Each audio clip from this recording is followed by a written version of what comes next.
শনিবার নরেন্দ্রপুরে স্কুলে ধুন্ধুমার। এরপর থেকেই পড়ুয়া শিক্ষকদের মনে ভয়। সোমবার স্কুল খুললেও ক্লাসরুম প্রায় ফাঁকা, পড়ুয়াদের দেখা নেই। অনেক শিক্ষকও অনুপস্থিত। বলরামপুর মন্মথনাথ বিদ্যা মন্দির এখনো যেন আতঙ্কে।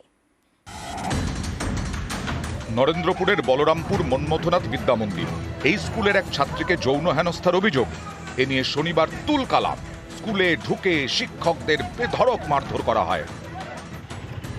শনিবার এই তুলকালাম, রবিবার ছুটি, সোমবার থেকে আবার স্কুল, কিন্তু সপ্তাহের প্রথম দিনেই স্কুল প্রায় ফাঁকা, থমথমে পরিবেশ। বলরামপুর মন্মথনাথ বিদ্যা মন্দিরে পড়ুয়ার সংখ্যা প্রায় 700। সোমবার স্কুলে উপস্থিত মাত্র 70। শিক্ষকের সংখ্যা 38, কিন্তু এদিন স্কুলে উপস্থিত 14 জন। প্রতিটা ক্লাসে অ্যাভারেজে 10-12 জন করে এসছে। আমাদের ওইভাবে স্টাফের মধ্যে ঢুকে তারা এসব যেটা করেছে, আমরা সেখানে আমি নিজে পার্সোনালি তাদের আটকাতেও গেছি। আমাদের আতঙ্ক হয়নি বলতে পারবো না, সেটা তো নয়। একটা আতঙ্ক তো আসেই, চাপ আতঙ্ক, যে এরকম কেন এত কম এলো, আজ অন্য টিচার এলো না কেন, সেটা আতঙ্ক তো আসেই। আজকের খিচুড়ি হয়েছে। কতজনের মতো রান্না হয়েছে আজকে? 50 জনের মতন। প্রেজেন্ট হিসেবে 250-300 যেমন প্রেজেন্ট হয় সেই হিসেবেই রান্না হয়। 250-300 জন থাকে? হ্যাঁ হ্যাঁ আজকে সেখানে 50 জন। হ্যাঁ, ভয় আছে?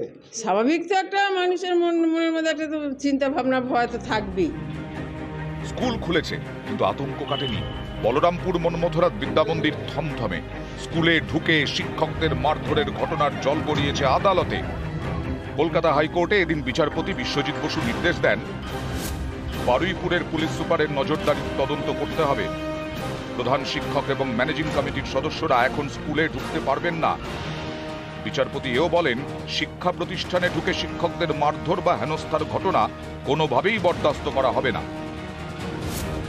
অর্পণ মণ্ডল এবং অর্ণব হাজরা, নিউজ 18 বাংলা।